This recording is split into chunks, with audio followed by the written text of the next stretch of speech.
That night, two souls lost everything.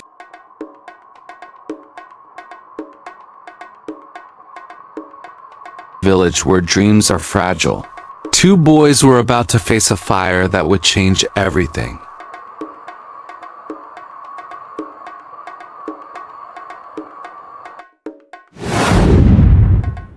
The sun rose over a village tucked between green hills and a winding river. The air was alive with the scent of fresh earth and roasting cassava, and the laughter of children echoed across the dusty paths.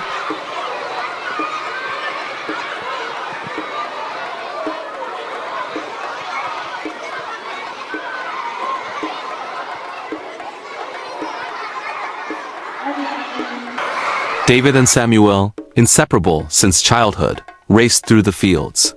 Today, they had set themselves a challenge. Who would reach the mountain first? The stakes were simple, bragging rights and laughter.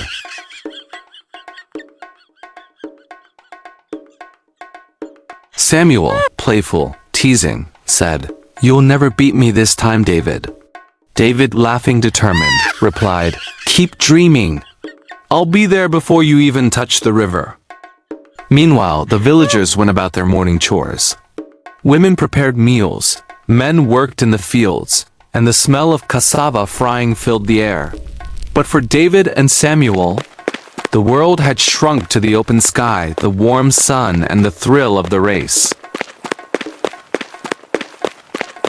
They reached a small hill, panting, hearts racing. For a moment, everything was perfect. No thought of danger, no sign of the storm that waited beyond the horizon. Then, in the distance, Samuel paused. A flicker of orange, small, almost imperceptible, danced along the edge of the village. Samuel, curious, worried. "David, did you see that?" David, laughing nervously, replied, "It's just the sun. Or maybe someone lighting a fire for breakfast." But it was no ordinary fire. It leapt from dry grass to thatched roofs, unseen at first, small and hungry, and as the boys watched, the playful world they knew began to unravel. David grabbed Samuel's arm, the joy draining from their faces. The laughter, the race, vanished in an instant. Chaos had arrived silently, with the first flames licking the village.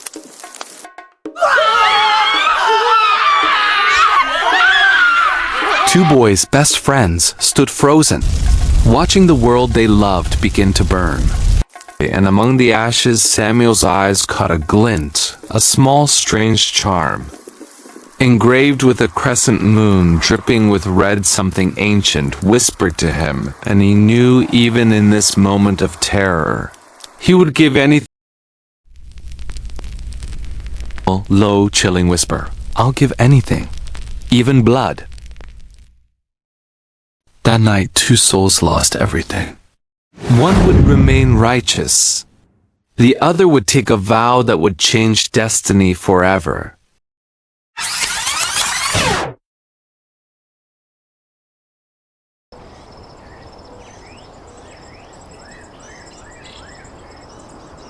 The fire had passed, but its breath still lingered in the air, heavy, suffocating, thick with the scent of smoke and grief. The sun rose timidly that morning. Its light filtered through gray clouds that refused to lift the village. Once alive with laughter, with children's cries echoing between the huts, now lay silent. Only the wind dared to move, carrying with it the memory of what had been.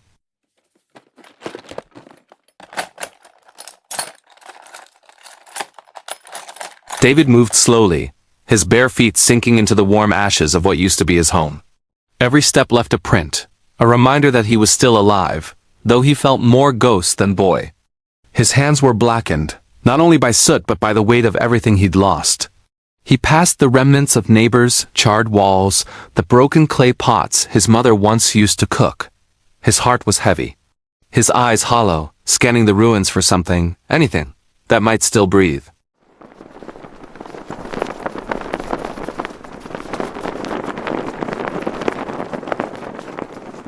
And then he found them, his parents, Mama Ruth and his father, lying close together, as if even in death they had refused to part. The fire had taken everything. Everything but their love. David fell to his knees beside them, trembling hands hovering above their faces, afraid to touch what was no longer warm. His breath came shallow, his throat burning. He wanted to scream, but the sound that came out was smaller than the wind.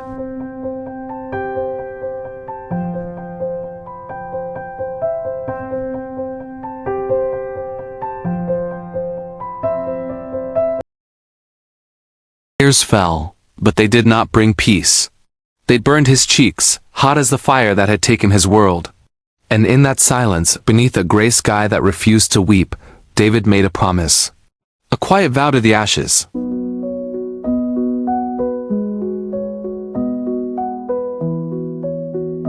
A few steps away, Samuel stood. The boy who had once been his shadow, his laughter, his brother in all but blood. He held something in his hand, a charm, half buried in the dirt, glowing faintly red. It pulsed, slow, steady, alive. And though the wind carried no voice, David could almost hear it whisper, blood, power, destiny.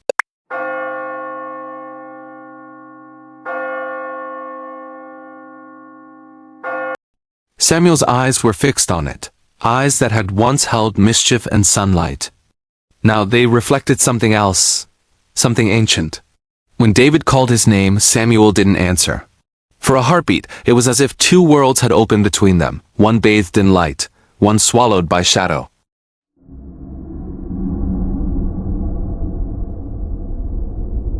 By evening, the villagers had gathered, what was left of them.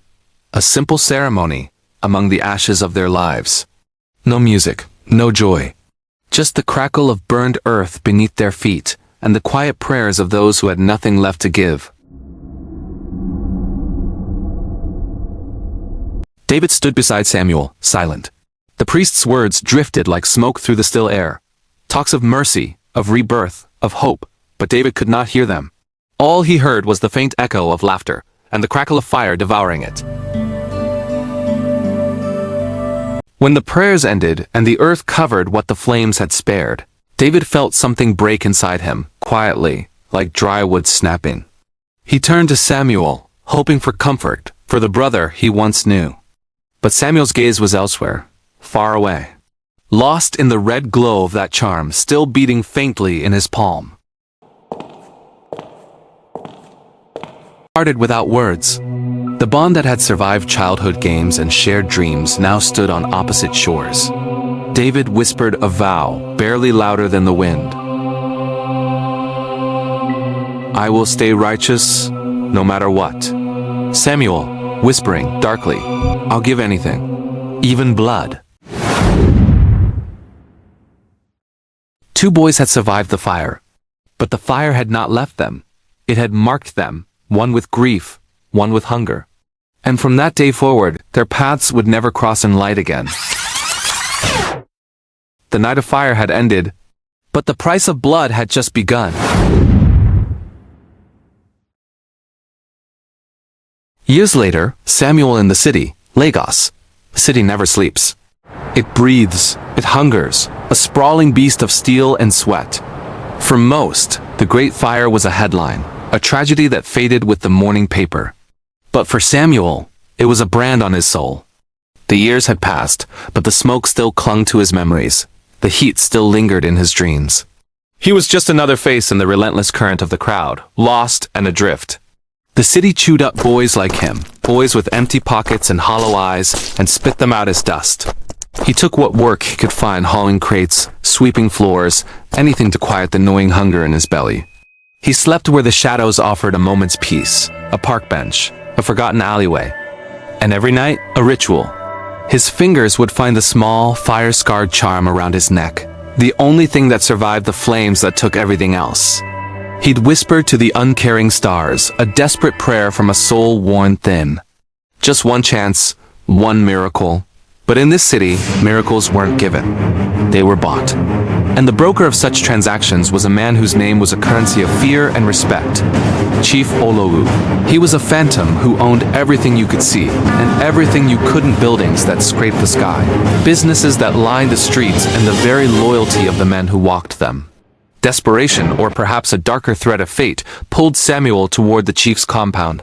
The gates were high, imposing, a barrier between his world of struggle and another of unimaginable power. He stood there, watching, drawn by a force he didn't understand. Then, a voice, deep and smooth as aged palm wine, cut through the evening air. "You've been watching me, haven't you, boy?" Samuel spun around. Chief Aloyu stood there, his presence filling the space, his eyes holding an ancient, unsettling wisdom. Samuel stammered, his words catching in his throat. I was just looking for work, sir." The chief smiled, a slow, knowing curl of his lips. "Work? No, Samuel. You're looking for power. And I can give it to you." The air grew heavy. Samuel's throat was sandpaper. The chief's gaze didn't just look at him. It seemed to peer right through him into the scarred, desperate chambers of his heart. "Come tomorrow night," the chief continued, his voice dropping to a confidential murmur. "Come ready to give what the world owes you, and what the gods demand." Samuel walked away from those gates with a tremor in his hands and a storm in his chest. He didn't know what the chief meant, what price would be asked of him, but a cold fear was already taking root in his soul. He knew, with a certainty that terrified him, that he would return. The following night, the air inside the chief's mansion was thick, almost suffocating, laced with the heavy scent of incense and something else. Something coppery and old. The flickering candlelight cast dancing, monstrous shadows on walls adorned with tribal masks and ancient artifacts. Samuel, trembling, was led to a chamber where men and women in crimson robes stood in silent vigil. In the center of the room, a circle was drawn on the floor, not with chalk, but with something dark that glistened weightly in the dim light. It smelled of iron and damp earth.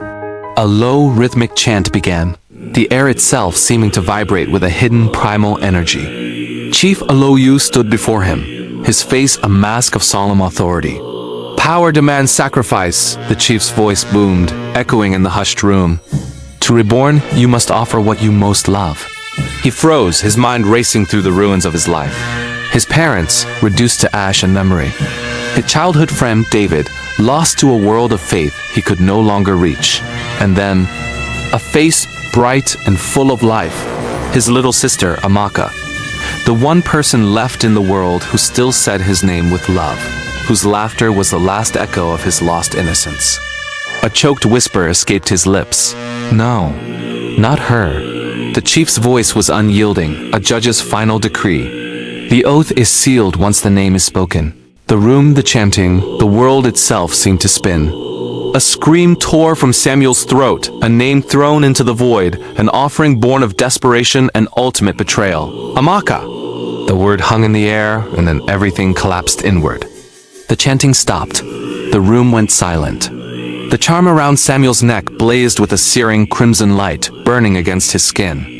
And in the sudden, deafening quiet, a new voice slithered into his ear, a whisper not of this world, ancient and demonic.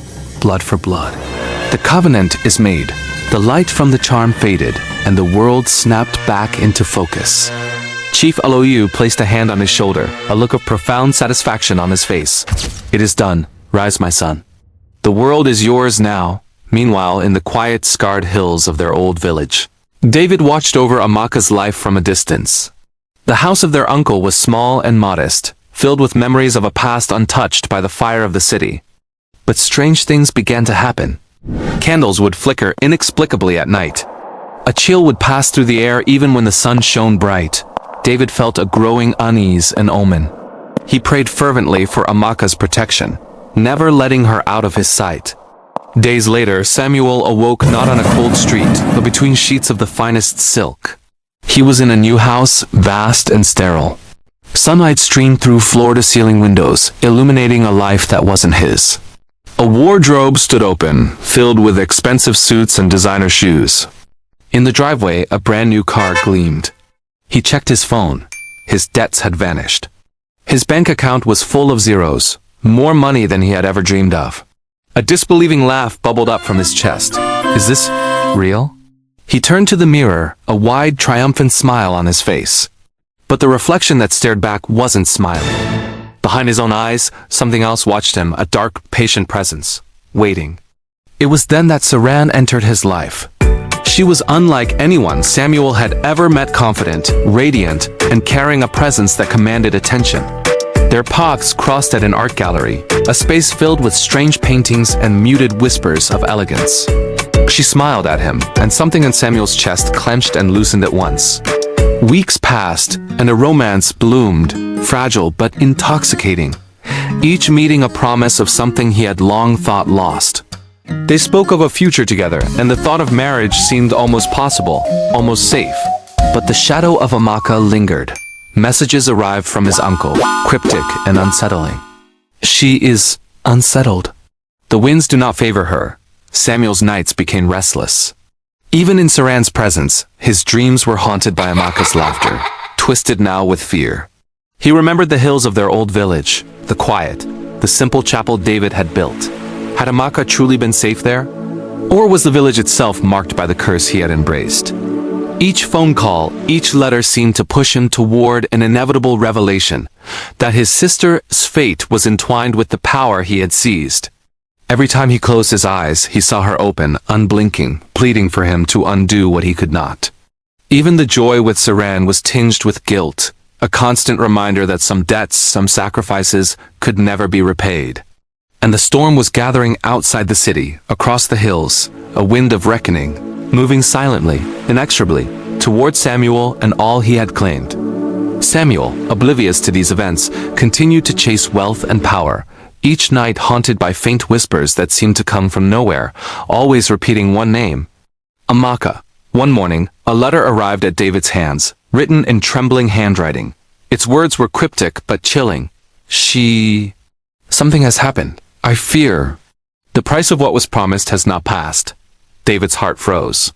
He knew that whatever Samuel had done in the city had set forces in motion that could not be undone. The sense of dread in the village deepened, as if the wind itself carried whispers of a coming storm. Months later, David comes in the city. The city never sleeps. It breathes. It hungers. It forgets. For most, it's a place of rebirth. For David, African young man, it's a place where ghosts learn to wear suits. Years have passed since the fire, since the screams, the ashes, the night that erased everything they once knew. But time doesn't heal, it buries. And sometimes what's buried crawls back. David's life in the city is quiet, almost numb. He works long hours, eats alone, and dreams in smoke. Every night, the same sound, crackling wood, a child's cry, his mother's voice fading in the distance. Then one day, fate, or something darker, brings him face to face with Samuel. Samuel, the boy who once shared his hunger, his grief, his silence. Now he stands tall in a tailored suit, his smile carved from marble, his eyes colder than rain. He invites David to his home, a mansion of glass and shadows perched high above the city. From afar, it gleams like paradise. Up close, it whispers like a grave. David steps inside. The air is still, heavy. Every chandelier burns too bright, every corner too dark. And though Samuel's wife greets him with warmth, her smile trembles, like a candle in a storm. Something inside this house does not rest. Something watches. Days turn into weeks. David works for Samuel now, running errands, managing accounts, pretending not to notice the cracks beneath the marble.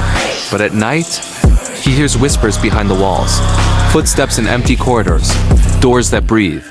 And always Samuel, avoiding mirrors, his reflection fragmented, as if the glass itself rejects him. Once, David glimpses Samuel's study, a room locked most of the time. Inside, a painting, two boys by a burning house. And beneath it, the faint outline of a sigil drawn in ash. When Samuel sees David looking, the door slams on its own. The mansion begins to feel alive. Alive and hungry.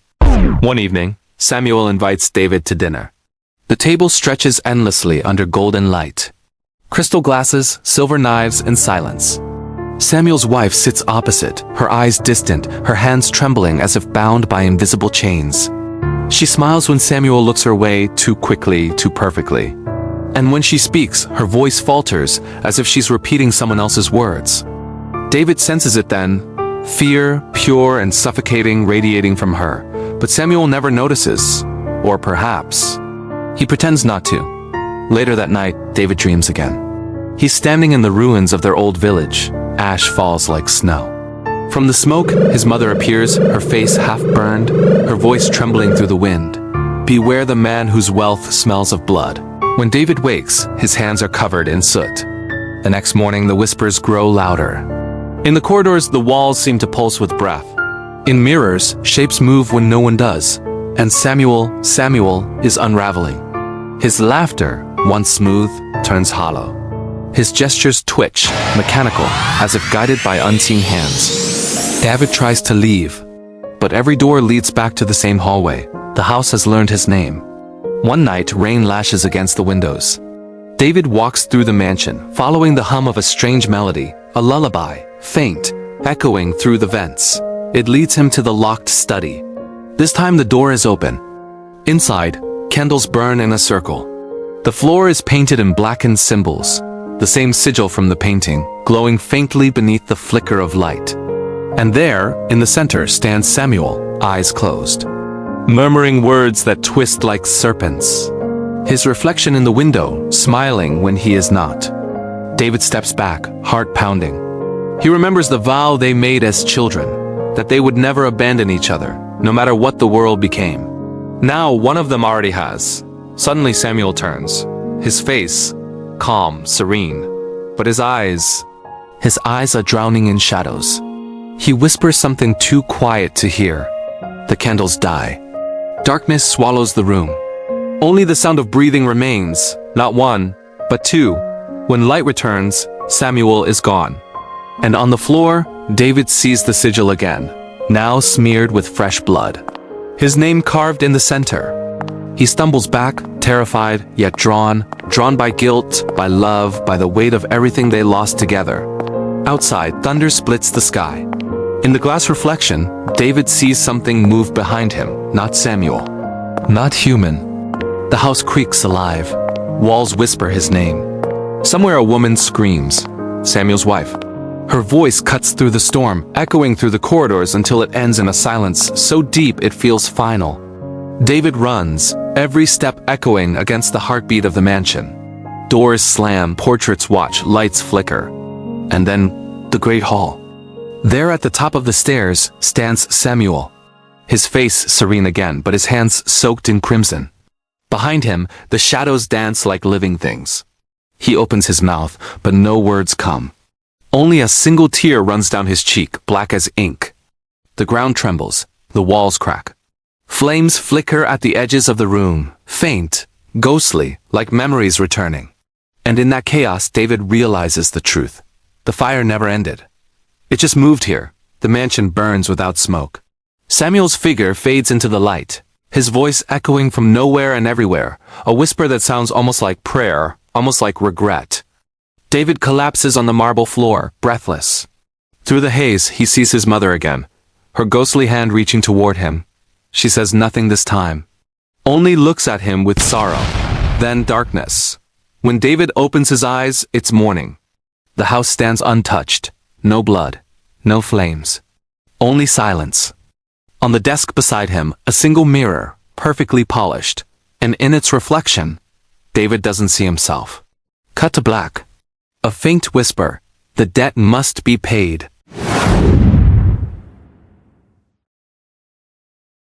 The city hums at night, indifferent to the souls it swallows. Samuel walks through its streets tall and poised, draped in silk and shadows. Yet his eyes carry the weight of something that no wealth can erase. Each step echoes like a drum in an empty hall, a reminder that the fire that took their village has never left him. He has power now, influence, money, a home bathed in light that somehow feels colder than the dark alleys where he once slept. But David, arriving in the city with cautious hope, notices the fissures in Samuel's facade. The mansion is immaculate, but its beauty is sterile. Shadows gather in corners, whispering behind walls, curling like smoke around chandeliers. Every mirror reflects a man who is not entirely himself. David feels the weight of the old bond, loyalty, nostalgia, grief, pressing him forward, even as suspicion claws at his mind. Father Chaik meets David in a small, candlelit chapel, tucked away amidst the towering buildings. The priest's eyes are sharp, unsettlingly calm, as if he can see the darkness beneath every heartbeat. Beware, he says, voice trembling with a certainty that chills the air. Wealth gained in blood always asks for more. David returns to the mansion, the priest's warning looping in his mind. He notices subtle things. The faint tremor of Samuel's hands as he reaches for a glass. The way his smile freezes when he glimpses a reflection. The almost imperceptible flicker in Saran's eyes when she watches him at night. She tries to smile, to reassure herself that all is well, but the quiet tension in the air betrays her. Something lingers in the corners of the rooms, in the hum of the walls, and in the shadows of Samuel's past. Night falls like a black curtain, heavy and suffocating. Samuel dreams, vivid, searing, inescapable. Amaka's face appears in the flicker of candlelight, eyes wide, voice thin as smoke. "Brother, why?" The voice pierces his sleep, echoing through every memory, through every shard of guilt lodged in his heart. He wakes, drenched in sweat, hands trembling, the charm around his neck burning faintly with a crimson pulse.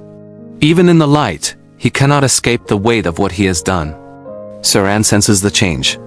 At first, subtle, a glance, a hesitation, a shadow crossing his gaze.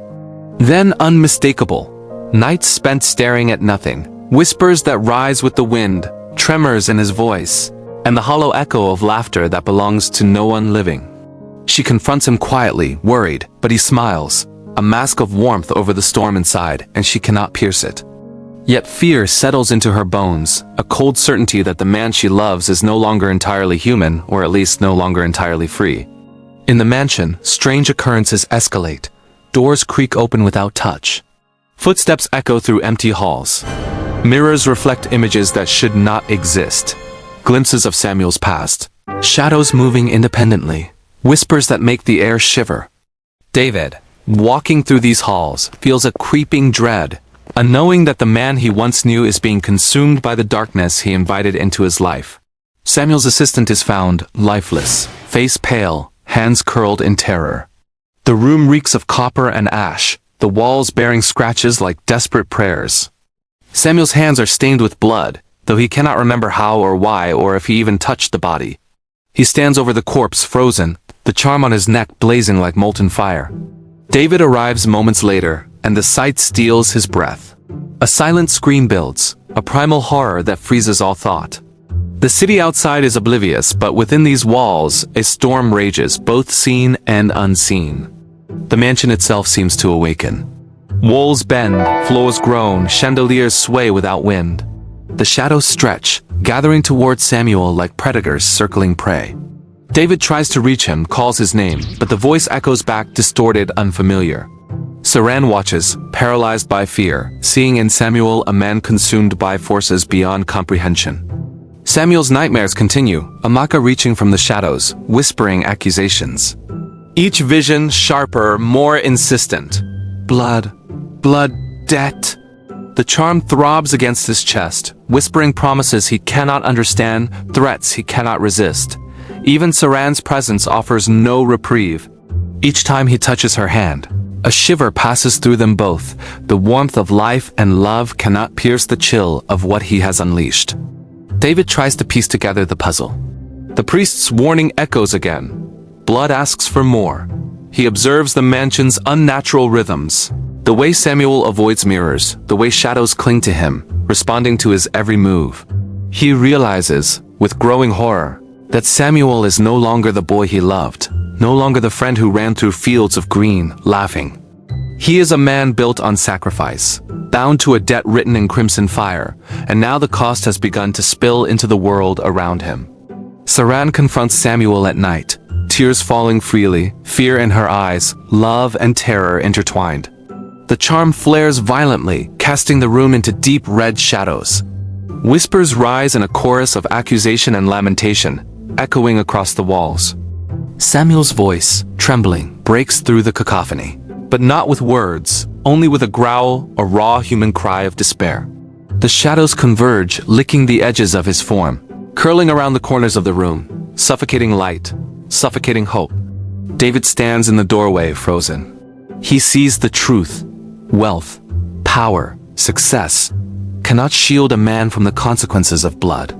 And he knows as the whispers reach a crescendo that what Samuel has done is only the beginning. The mansion is no longer a home. It is a tomb. Samuel collapses to his knees, the room spinning around him.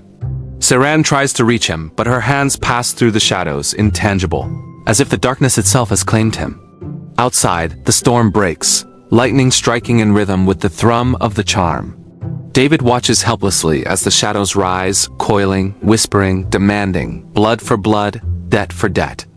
A scream pierces the night. Saran's, Samuel's, or perhaps both, it is impossible to tell. The mansion quivers, as if it is about to devour itself, and then, silence. Absolute suffocating silence. The charm dims, leaving a faint glow. The city outside continues to breathe, unaware. David kneels, shaken, heart hammering, knowing he cannot leave, knowing he must face the consequences of what his friend has become. The mansion stands tall, beautiful, cold, haunted. A single light flickers in Samuel's study. Inside, he sits alone, hands resting on his knees, head bowed, and the shadows whisper one final promise. The debt is never paid. The blood is never clean.